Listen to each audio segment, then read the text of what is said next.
Basic science और engineering में loco pilot में एक सवाल जो कि पूछा गया है आपसे कि अगर कोई ऑब्जेक्ट है स्टार्ट होता है रेस्ट से और मूव करता है कांस्टेंट एक्सीलरेशन 3 मीटर पर सेकंड स्क्वायर से, तो आपको बताना है एक्स एक्सिस पे, तो आपको जर्नी के दौरान बताना है 13.5 मीटर से लेकर 54 मीटर तक इसकी एवरेज वेलोसिटी क्या थी। तो देखिए हमारे पास एक्सीलरेशन तो कांस्टेंट दिया हुआ है दोनों डिस्टेंस के लिए, तो 3.5 मीटर पर सेकेंड स्क्वायर दिया हुआ है, और आपको बोला है एक बार जो एक्स की वैल्यू है वो 13.5 मीटर दिया हुआ है और एक बार x की वैल्यू 54 मीटर दिया हुआ है, और इन्हीं दोनों के लिए आपको क्या निकालना है, एवरेज वेलोसिटी।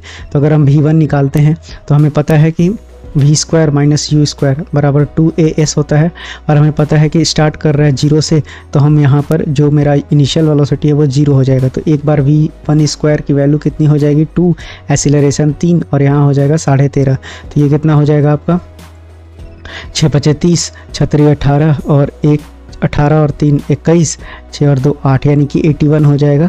तो v1 स्क्वायर 81 आ गया, तो v1 की वैल्यू 9 मीटर पर सेकंड आ जाएगी आपके पास।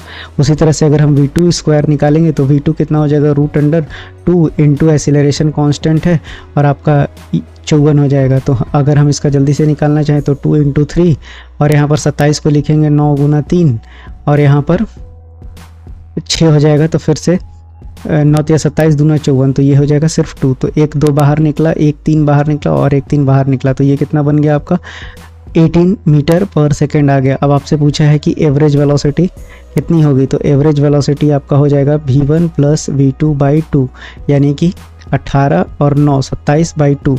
तो आपका कितना हो जाएगा 27/2 करेंगे तो 13.5, यानी ए इस सवाल का सही उत्तर होगा। Thank you.